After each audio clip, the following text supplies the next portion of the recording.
Hello students, good morning.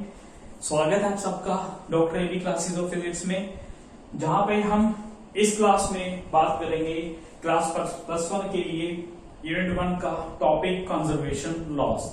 जो nature में आपको पता है हमें नेचर स्टडी करना है फिजिक्स में, तो नेचर के कुछ फिनोमिना, कुछ कंसेप्ट्स को अंडरस्टैंड करने के लिए कुछ लॉज हैं जो बेस्ड हैं आपकी सम फिजिकल क्वांटिटीज पे, like your charge, like mass, ठीक है, एनर्जी, है ना, मोमेंटम।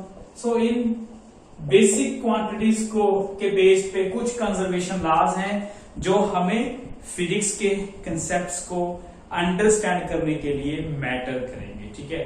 तो हम इन सारे कंजर्वेशन लॉज को वन बाय वन स्टडी करेंगे, कुछ बेसिक्स पढ़ेंगे, ब्रीफ में पढ़ेंगे कि हमें इन कंजर्वेशन लॉज को थ्रू आउट फिजिक्स डिटेल में पढ़ना है आगे जा करके, बट हम थोड़ा सा ब्रीफ डिस्कशन करेंगे यहाँ पे ताकि आपको पता चलता रहे कि फिजिक्स क्या है, ठीक है। ओके, सो चलिए फर्स्ट क्लास स्टडी करते हैं। अच्छा, इस इन लॉज को समझने से पहले आपको समझना होगा आइसोलेटेड सिस्टम, ठीक है। आइसोलेटेड सिस्टम के बारे में बात करेंगे, आइडियल सिस्टम के बारे में बात करेंगे, ठीक है, और इसका नाम क्या है, आइडियल सिस्टम भी बोल सकते हैं इसको। तो हमें देखिए आइसोलेटेड सिस्टम क्या है। सिंपल लैंग्वेज में जिस सिस्टम में बाहर से कोई असर किसी उस सिस्टम में जितने भी कुछ भी हो रहा है उस सिस्टम पे बाहर से कोई फोर्स नहीं लगेगी, उस सिस्टम को हम क्या बोलते हैं, आइसोलेटेड सिस्टम, ठीक है। जैसे हम क्लास लगा रहे हैं, teacher is in the class, students को क्लास में फिजिकली पढ़ा रहे हैं आप सामने, तो नेक्स्ट क्लास में मान लीजिए शोर हो रहा है, ठीक है। हमें उस दूसरी क्लास के शोर को क्या कर देना है, इग्नोर कर देना है। वो एक्सटर्नल डिस्टरबेंस है, एक्सटर्नल फोर्स है हमारे सिस्टम पे, हमें उसको लगने नहीं देना, एज्यूम करना है कि कोई फोर्स ही नहीं लग रही। आपको फैन की आवाज आ रही है पढ़ते हुए, तो फैन की साउंड को निग्लेक्ट कर देना है, इग्नोर कर देना है कि वो हमारे सिस्टम को डिस्टर्ब ना कर पाए। तो मतलब आइसोलेटेड सिस्टम जो है आपका वो 100% परफेक्ट सिस्टम है जहां पे बाहर से कोई डिस्टरबेंस ही नहीं आती। That is called your isolated system, ठीक है। तो हम इसको डिफाइन कैसे करेंगे ब्रीफ में, any system on which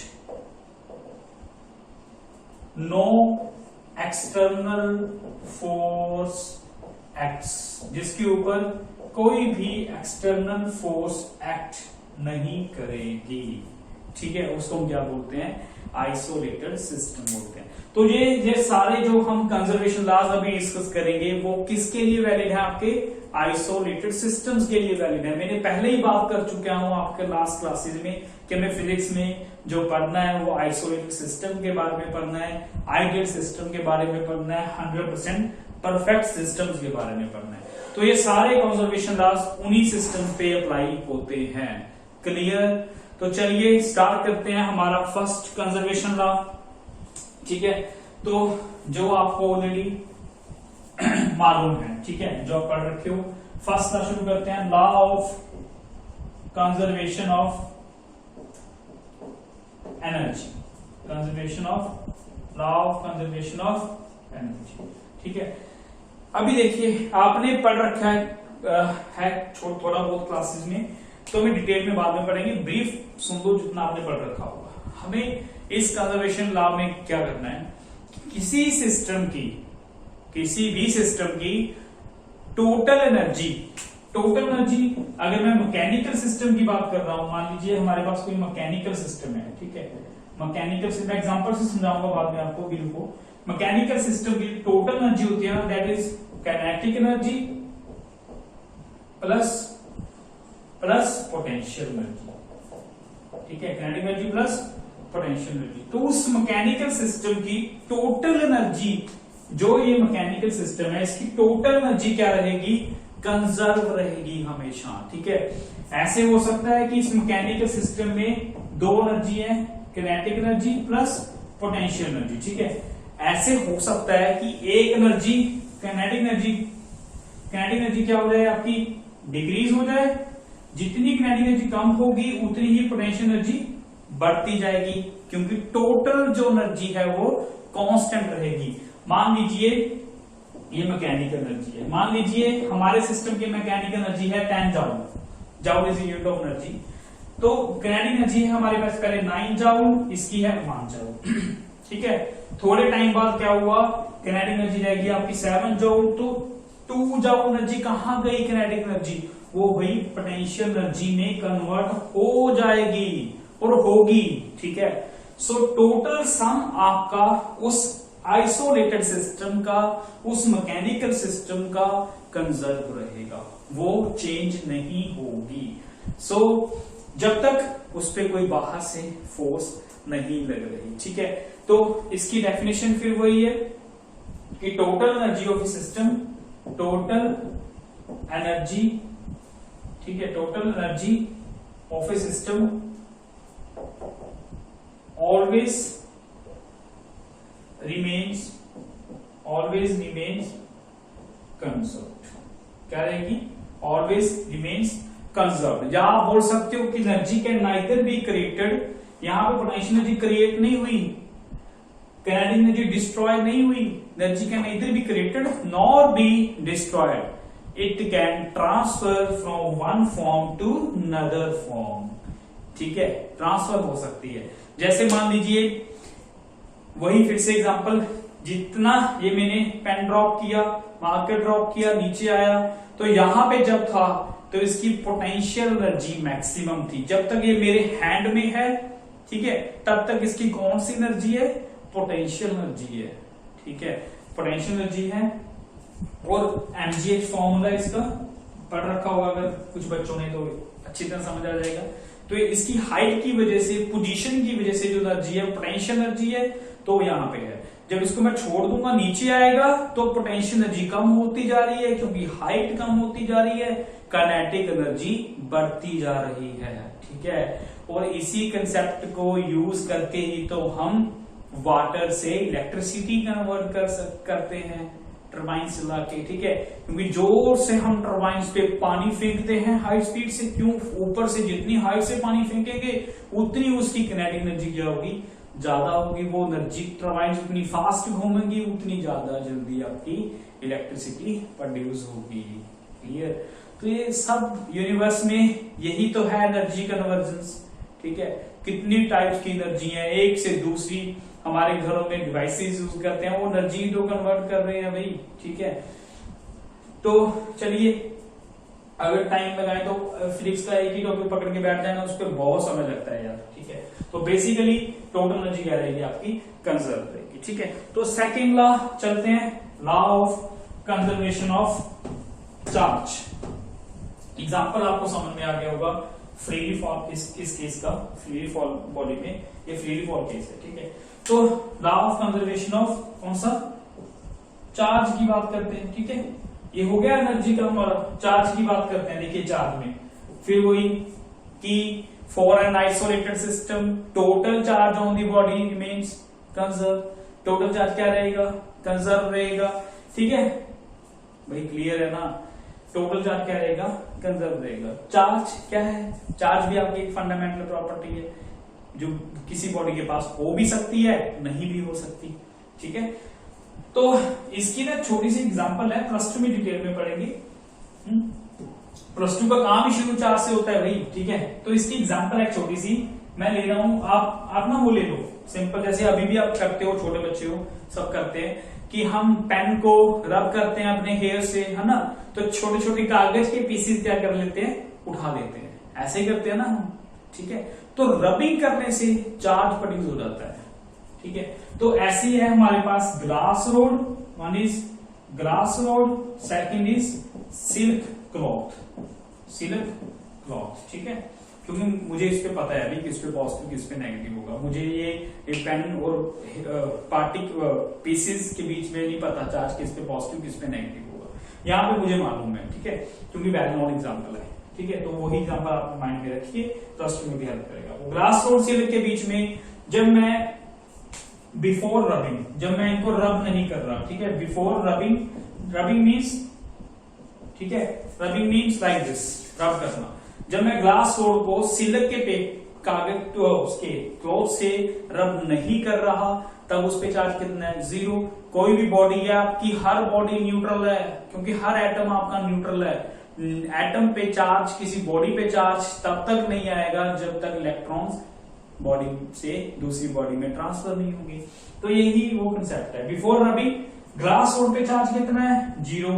silk cloth पे चार्ज कितना है, चार्ज ग्लास रोड पे चार्ज कितना है, 0। सिल्क क्लॉथ पे चार्ज कितना है, 0, ठीक है। तो आफ्टर रबिंग की बात करें, आफ्टर रबिंग, तो जब मैंने इनको रब किया तो दोनों पे थोड़ा थोड़ा चार्ज आ जाएगा, ठीक है। आफ्टर रबिंग ग्लास रोड पे आपका जो चार्ज आएगा वो पॉजिटिव आएगा, और सिल्क क्लॉथ पे चार्ज आएगा आपका नेगेटिव आएगा, ठीक है।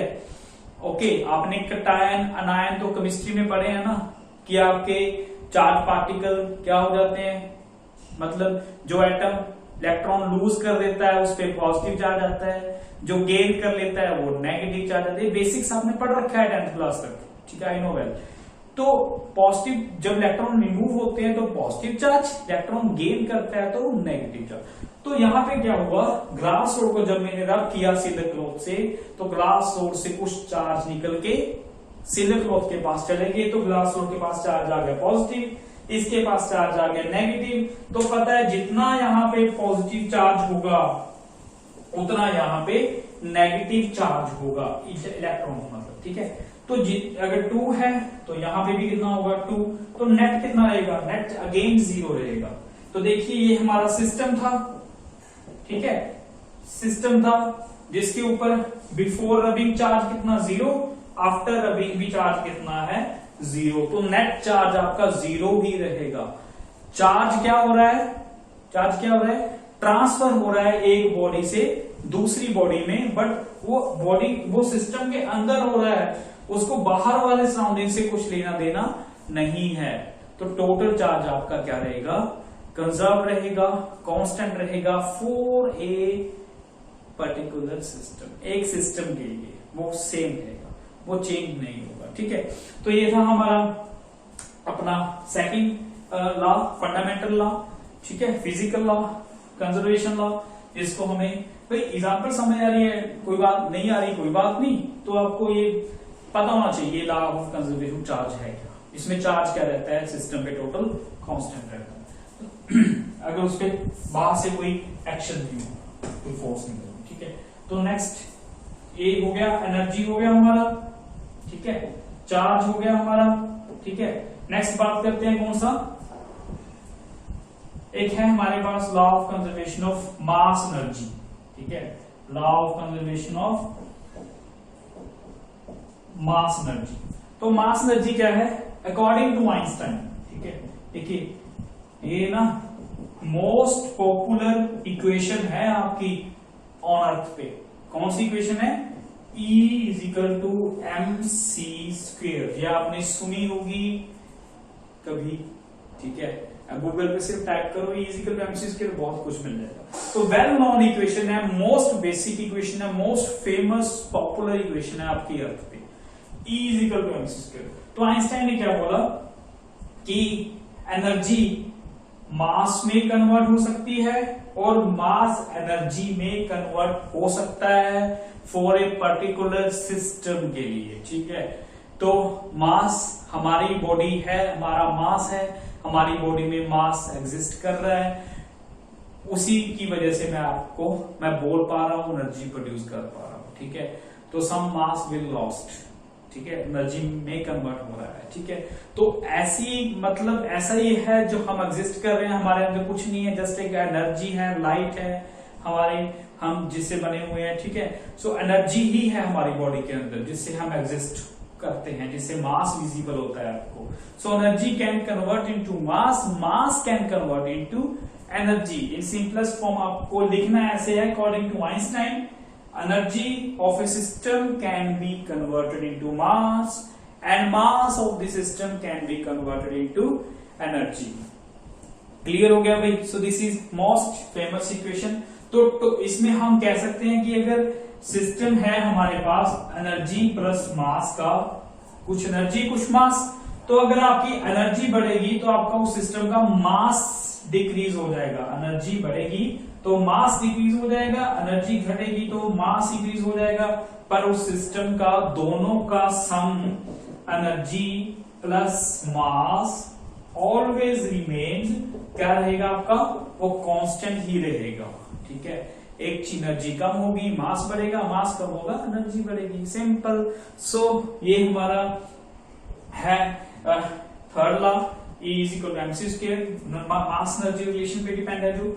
तो नेक्स्ट जो हमारा लॉ है that is law of conservation of linear momentum. कौन सा लॉ है? लीनियर मोमेंटम का। ठीक है, तो ये चीज आपके लिए नहीं है, मोमेंटम शायद पढ़ा है, नहीं पढ़ा, कोई बात नहीं। मोमेंटम को हम P से इग्नोर करते हैं, that is product of mass into velocity. जो वेलोसिटी नथिंग बट स्पीड। ठीक है, मास इनटू वेलोसिटी। ठीक है, ये दोनों की प्रोडक्ट है मोमेंटम आपका। ठीक है, तो मतलब लीनियर का मतलब क्या होता है? Straight line. ठीक है, एक हम पढ़ेंगे स्ट्रेट लाइन मोशन, एक हम पढ़ेंगे rotational motion, circular motion.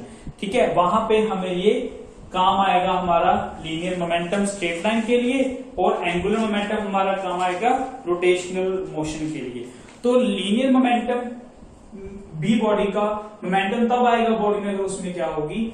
Body जो मास है जिसका वो मूव करेगी, अगर उसमें कोई क्या आएगा उसमें, तब मोमेंटम आएगा। ठीक है, तो इसको मैं एग्जांपल लेता हूं, firing A bullet with a gun. ठीक है, तो मैं गन से एक बुलेट को फायर कर रहा हूं, तो देखिए क्या हुआ।